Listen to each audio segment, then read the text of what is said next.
Well, I think we'll get started. We got quite a bit to cover today. Since I'm at home and not at school, I don't have my document camera, so I can't do my pencil and paper. So we're going to try a jam board during class today. Do a jam board, and so I've got something prepared from that. We'll be able to go over the material we need to cover this week, so that way, this way you'll still be able to get your assignment done this week because you'll have all the information on what we're looking at this week. We are doing transformations of quadratic equations. So quadratic transformations is what we're doing this week. Let me open our Jamboard that we will be using. Transformations of quadratic functions should be on your screen.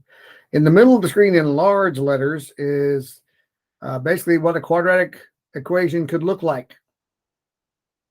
A parentheses x minus h parentheses squared plus k.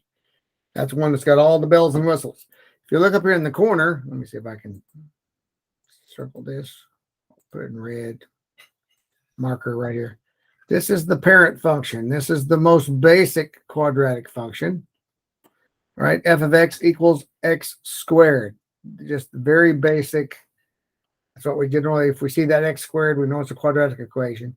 But it could have a coefficient out front. It could have something inside the parentheses with the x.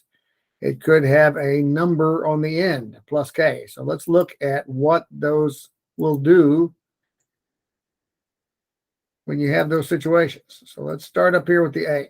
So with the a up here, I tried to change color, but it didn't work. There we go. With the a, if this number in the front right here, the a, is greater than 0, means if it's a positive number, greater than 0, then it's going to open up like we traditionally see a parabola. That's what we used to see with x squared, right? Because it's like this parent function, the a is 1. We don't write the 1, but it's 1x squared. That's greater than 0, so it opens up. If it's less than 0, which means it's a negative number, you've got a negative out front of the parentheses, if there is parentheses, or just out front of the x squared, then it's going to open downward. And if we take the absolute value of a, which means it doesn't matter if the a is positive or negative, what is the number? Is it greater than 1 or is it less than 1? Is it a half or is it 4? Right? Is something besides 1. If it's greater than 1, it's a stretch, which means instead of looking, let's draw a stretch. Instead of being like the traditional one, it'll be stretched where it goes up faster. We'll stretch it upwards. That's what it looks like when it's greater than 1. Stretches. If it is less than 1, so it's like the a is a half or a third or whatever, then it's going to compress it, which means it pushes it down on the ends. We'll see it to be a lot wider than a normal quadratic equation. So that is the compression. Okay, so it'll stretch it upwards or compress it downward. That's what the A can do. Up and down, compress and stretch. Let's look at the H. That's if it's inside the parentheses, x minus h. That h will move it to the right if the h is greater than 0. All right, if it's greater than 0, you'll see the exact same one, but it'll be over to the right.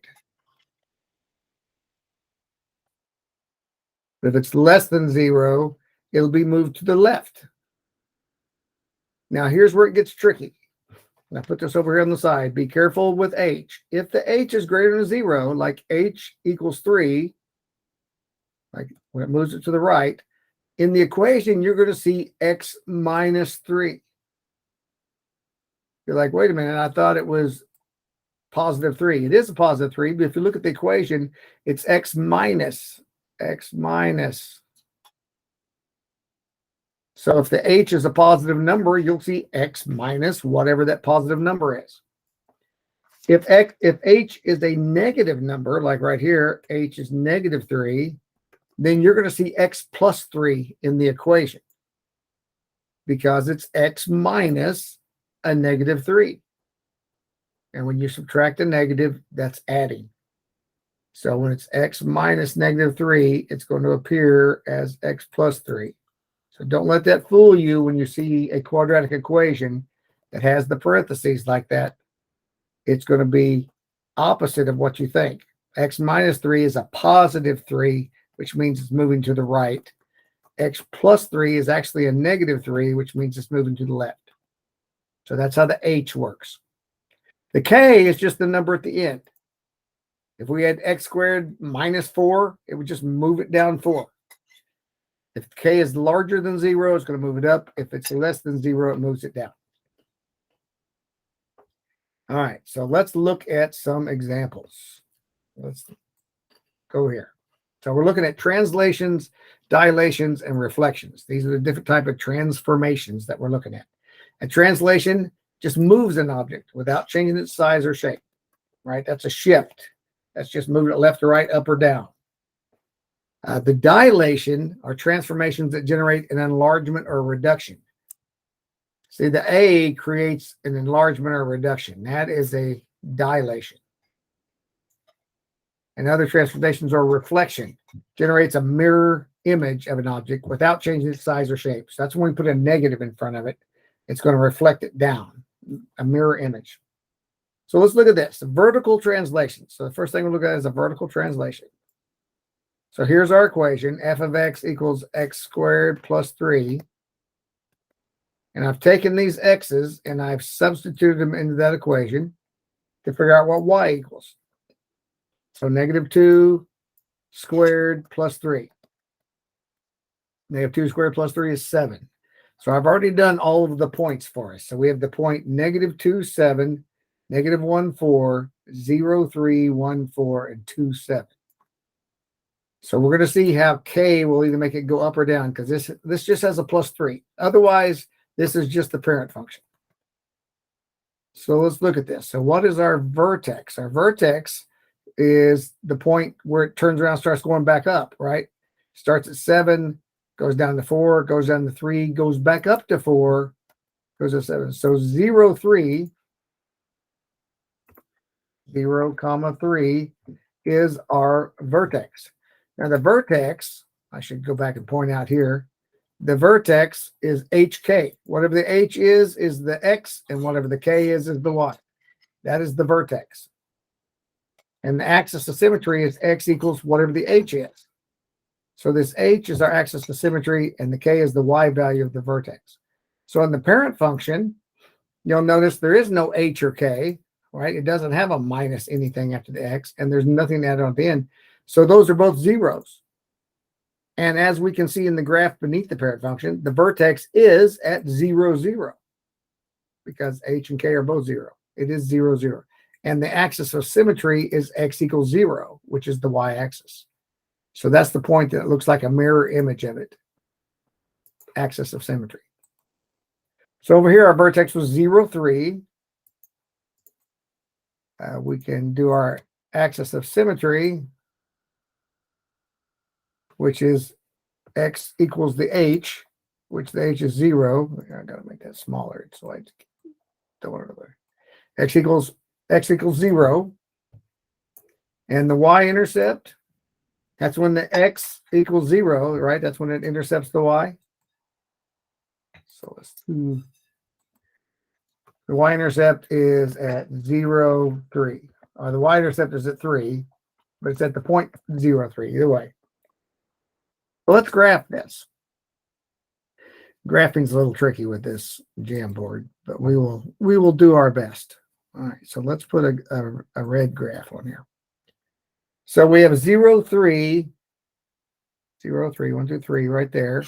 And we'll go up to 1, 4, and we'll go up to 2, 7. And from 0, 3, we go up to same points on the other side. So that is kind of what our parabola looks like. It looks a lot like the parent function. Parent function is right there. It's just shifted up 3. So we'll go over here and we're saying, how does this compare to the parent function? the parent function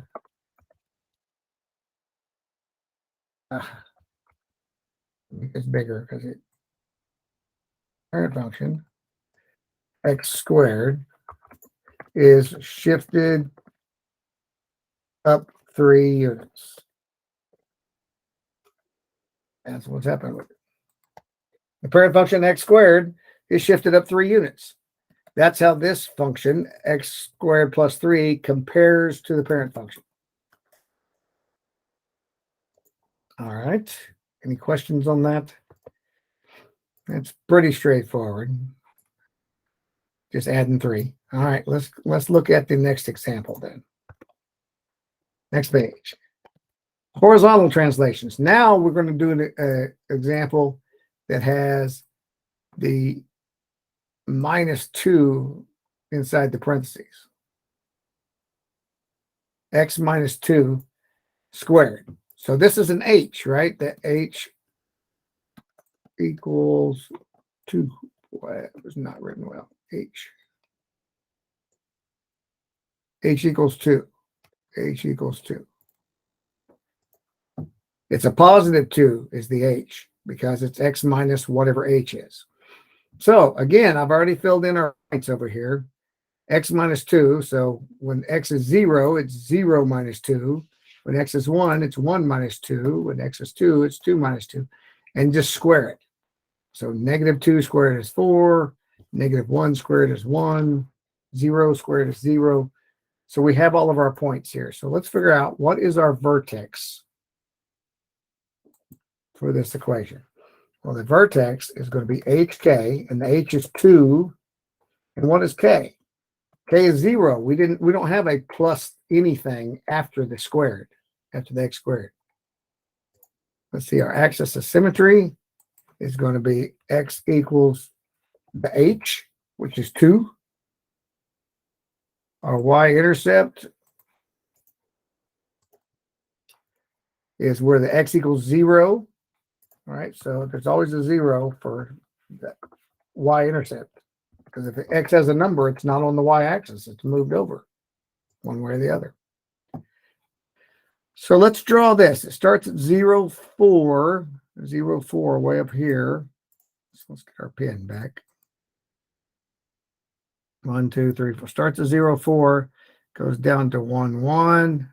Goes down to 2, 0. Back up to 1, 1. Okay. Okay, not great, but it's okay. So there's our parabola. Again, it's very similar to the parent function parabola. The only difference is we see it's been moved 2 to the right. It's not the origin, the vertex. Now the vertex is over here at 2, 0. So how does this compare to the parent function? Well, here's our comparison. The parent function, x squared, is shifted right 2 units.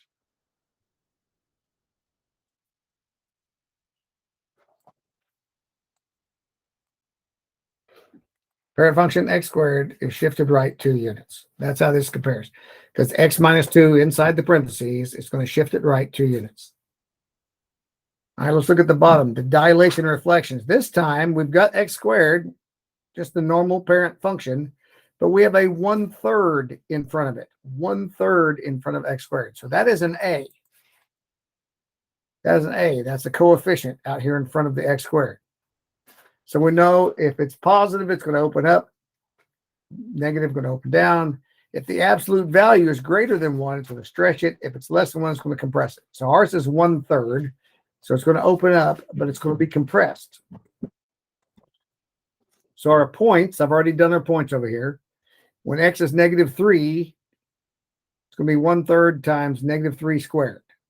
-3 squared is 9. 1/3 of 9 is 3.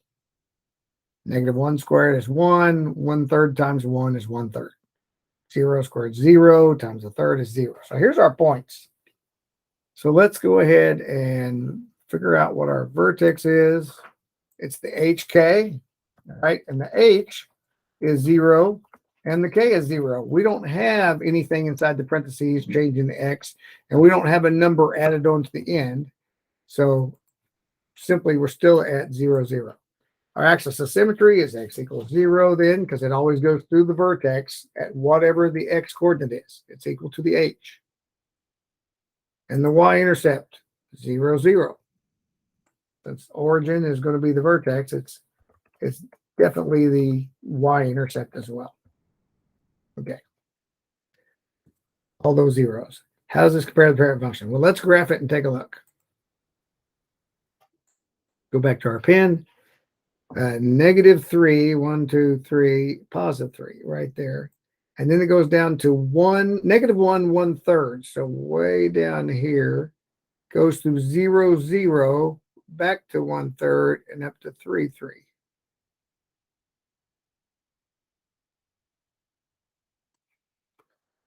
So we can see how this is wider than the one up here. It has been compressed. Those sides have been pushed down.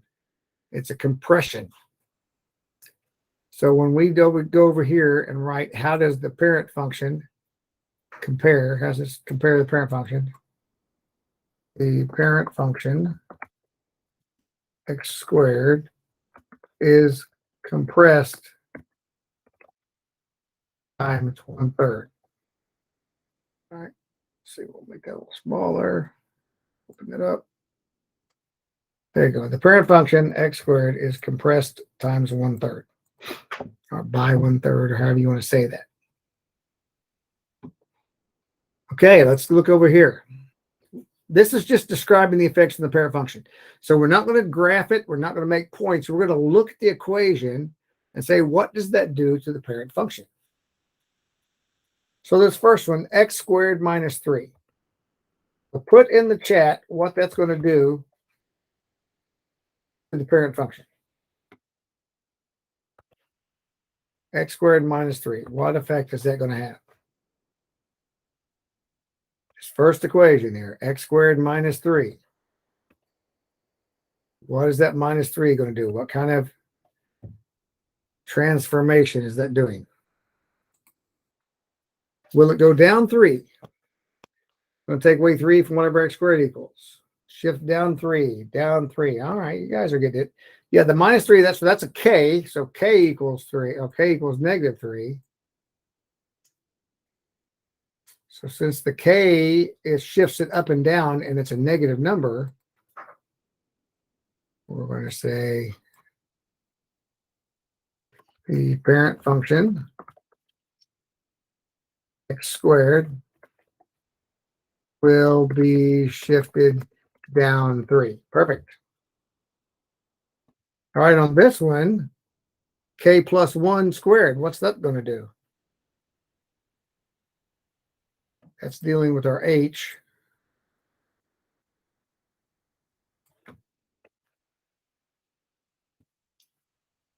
X plus 1 squared. What's that going to do? We know it's not going to go up and down because the k makes it up and down. We just saw the k. It will go to the right, Brianna says. Move to the right.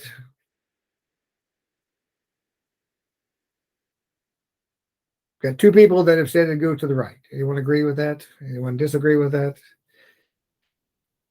Anyone not understand what we're talking about? Shift right.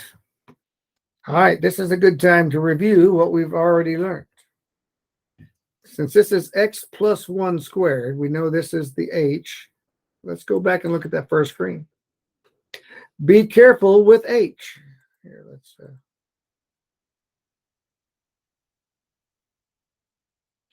if it's x plus 3, that means the h is a -3.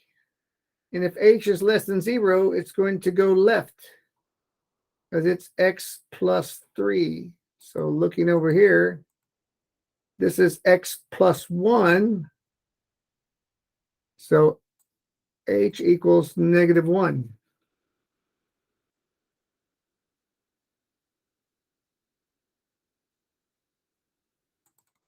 The parent function squared will be shifted 1 to the left. It's going to go left. It's not going to go right because the h is a -1. Already got you with that because this is the same thing as x minus -1 equals x plus 1. Since it's got x plus 1 in the parentheses, that means h was a -1. And since the equation does minus x minus h, oh, too far. H is a -1, it goes left. So, got a few of you with that. But you got to pay attention because you'll mess something up on the assignment if you're not paying attention to that. So, all right. This last one, -2x squared. Well, we know it's not an up-down. We know it's not a left-right. So this is obviously either a stretch or a compression.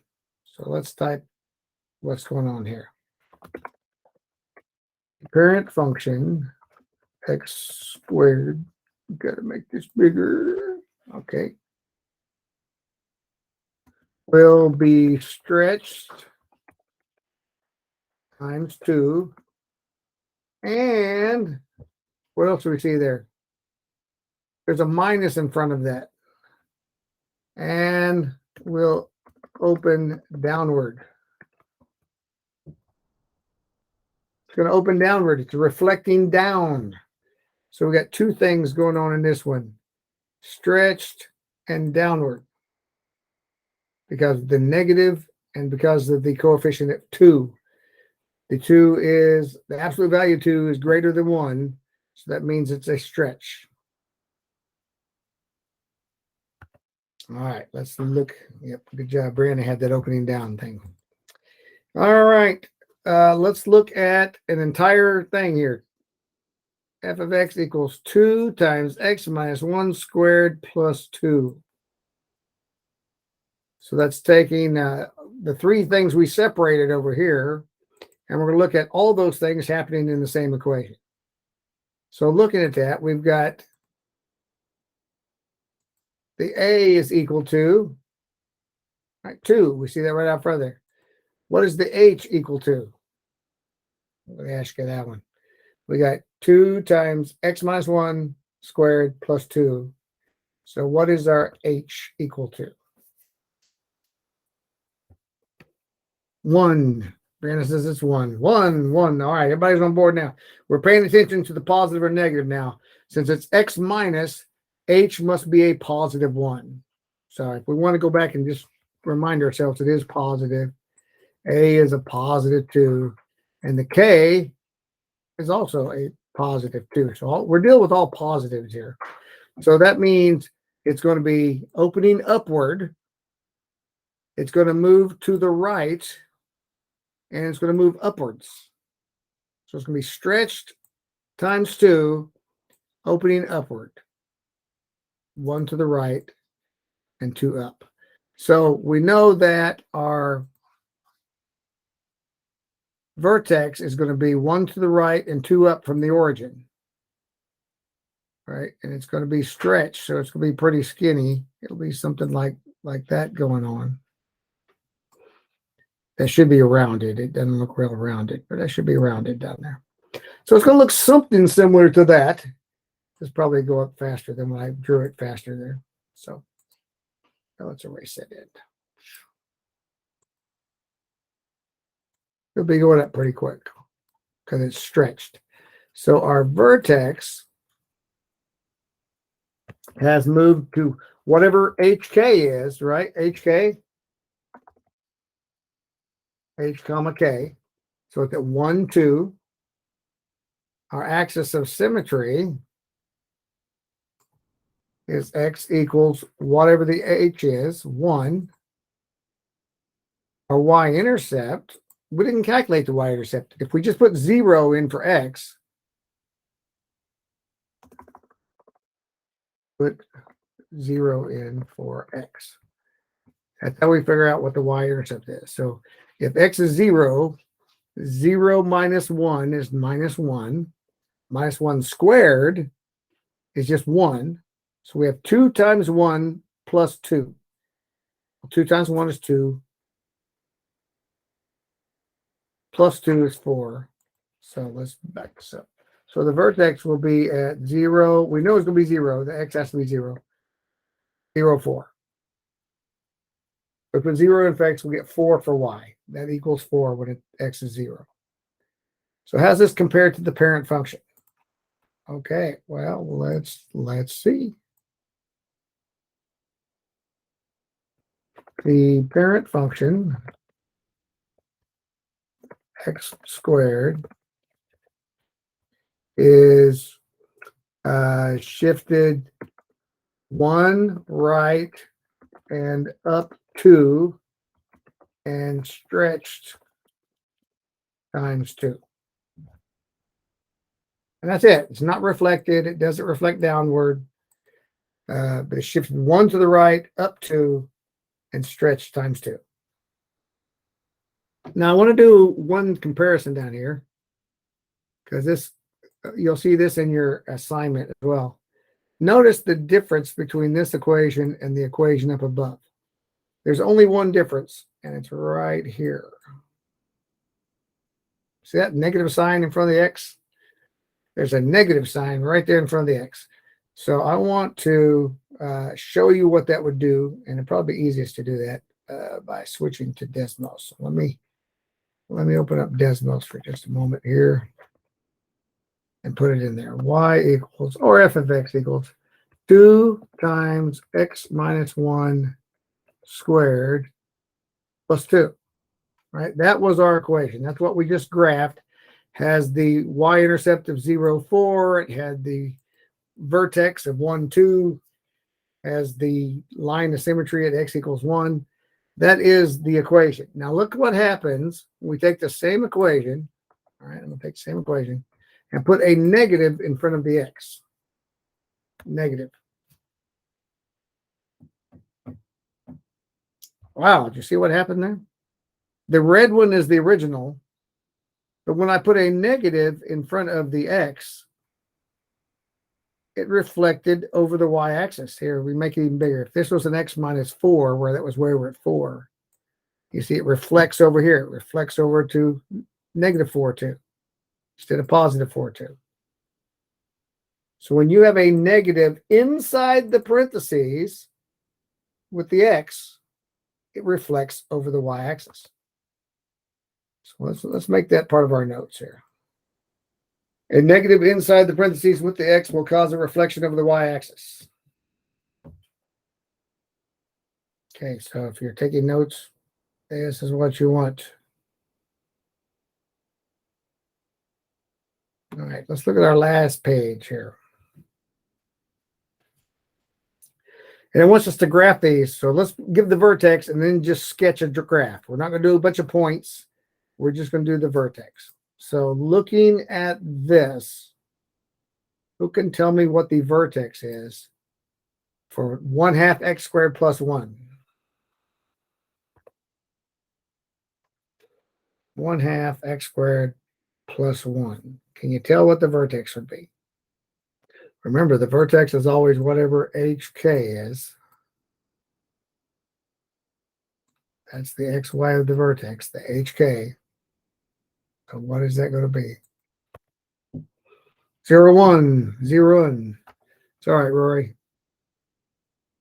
0, 1. All right, so that is correct because the h is 0. There's not a anything with the x. There's no parentheses around the x with any numbers. There's no h. So it's 0. And the k is 1. So that's where we're going to start with our graph then. So we see it's a 1/2 coefficient. So it means it's going to be a little wider than normal. So if we start with 0, 1, we'll go out a little wider. It's just a sketch. It's not really a graph because we didn't do points to make an exact graph, but we just want to show that it's wider and it's raised up one because this raised it up one from the origin, and that compressed it, right? So it's compressed down a little bit. All right, what's our vertex on this second one right over here? What is the vertex there? X minus 3 squared minus 2. I'm going to show you your assignment here in a few minutes too, and you're going to have to do some of this graphing. So you need to understand how to do that. All right, I see a few people with 3, -2. Very good. It is a positive 3 for the H. And it is a -2 for the K. So that is our vertex, 3, -2. We do not have a coefficient out front. It's just 1. So it will be the normal size of a parabola. But we're going to start at 3, -2. It is opening upward. So we're going to sketch it about this way.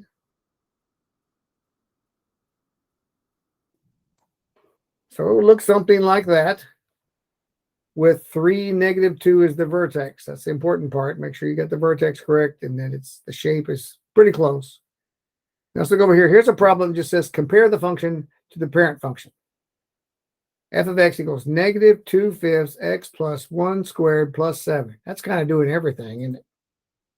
So let's see what we can write up. The parent function,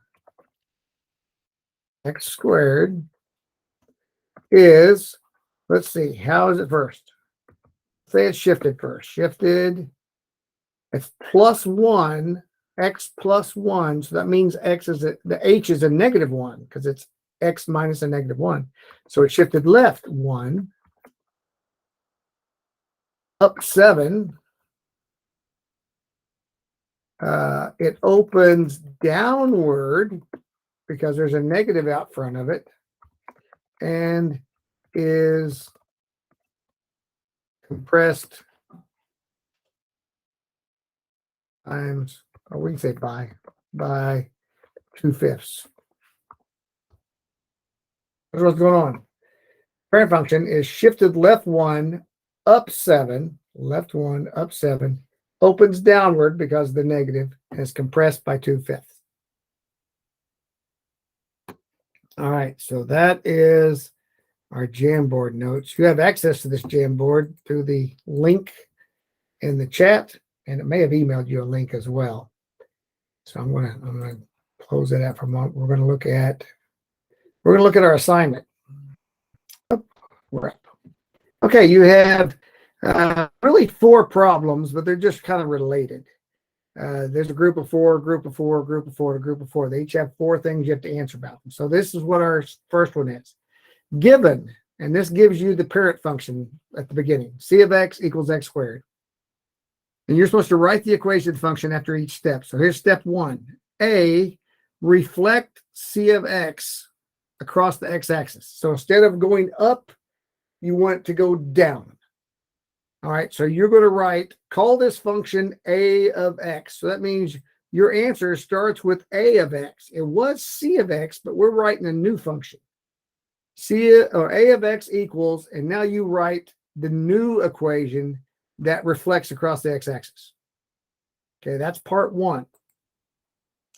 Down here, 2, B, shift a of x to the right 5 units. Call this t of x. So you're going to take a of x that you created. You created a of x. I didn't give you a of x. And you're going to take a of x and shift it to the right. So you're going to add to it to where it goes right 5 units. And you're going to call this one t of x. Oh, it's jumping around on me. Sorry. T of x. So the third part is you're going to take t of x that you just created in number 2, and you're going to shift it down 2 units and call it s of x. S of x. So s of x will be right here. And then finally, we sketch the graph of s of the x. So this is how you do it. Let me see. I'll show you this. The graphing on formative, it's automatically going to make a parabola for you. So all you have to do is first figure out where the vertex is, which you should know where the vertex is because you should know h and x by the time you get to, h and k by the time you get to that final equation. So let's say that we did it and the H and K was 2, 5. So let's go to 2, 5. All you have to do is click and make a point where the vertex is. Okay. Then you just need one other point. So let's say, okay, we're going to figure out where the y-intercept is, which means whatever your equation is, put x equals 0 and give us the answer. And maybe when you do that, let's say maybe it's at 0, 2. Maybe that's the y-intercept. When you click on there, it will automatically make a parabola for you with those 2 points. If that's not right, you can take the second point, you can drag it around wherever you need it to be. But notice, if you drag it to this side, if you do it on this side, it's going to make a sideways parabola. That's not what you want. You need to move it to where it's on this side. It makes an up or down one. Same thing, if you want to go up, the y-intercept's not going to work for you because it makes it go the wrong way. Makes it go a sideways parabola. So, but you can know if the y-intercept's 8, there's another 8 over here. Now you got a y-intercept of 8. Remember, because parabolas will be the same on both sides. It's a mirror reflection over that axis of symmetry in the middle. So if you know it's 8 and you know that going 2 left of that, you can just move this around to get that y-intercept of 8. So just get 2 points and it'll make the graph for you once you figure out which 2 points you're to use. The vertex is always going to be your first point. You need to put the vertex and then figure out how to make the graph look right from there. If it's stretched, you're going to be down here. If it's compressed, it's going to be up here. If it's just a normal graph, you know, you're going to figure out that however it needs to work. And you have 4 of those. After this one starts with x squared minus 4. It doesn't start with the parent function. It starts with x squared minus 4. And then you're going to shift that up 1. And then you're going to give the coordinates of the vertex. And then you're going to graph it. So that was a little different. One less step, give the coordinates of the vertex. The next one, shift it to the left 3 units, and it starts out with a negative out front. It's a negative x squared. And if you need to go to Desmos and graph this, and then graph your answer to make sure that it did what you thought it was supposed to do, it's supposed to shift left 3 units, you can always do that to check yourself. What is my equation to shift it left 3 units? And when I graph it, oh, it didn't shift left 3 units. What happened? I put a number wrong, or I put something in the wrong place, or inside the parentheses or outside the parentheses. Now, this one has you reflect fx across the y-axis. The y-axis. We talked about that. That's the notes we added to reflect over the y-axis. Then down 2 units and graph it. So you got 4 of these to do, and they're all graphing problems. So at the end, you will be graphing those. All right. That's it. I've recorded this, so I'm going to put this video in Google Classroom this afternoon. The completed notes are already loaded in Google Classroom, that Jamboard, the Jamboard notes. I added some different graphs in those completed notes that talks about the y-axis reflecting over the y. So it looks a little different on the completed notes because they're just like 3 pages instead of 6 pages on the Jamboard. But I can put the Jamboard also if that helps. So, all right. Unless you have questions, I'll let you go. Enjoy your icy day, and we'll see you next time.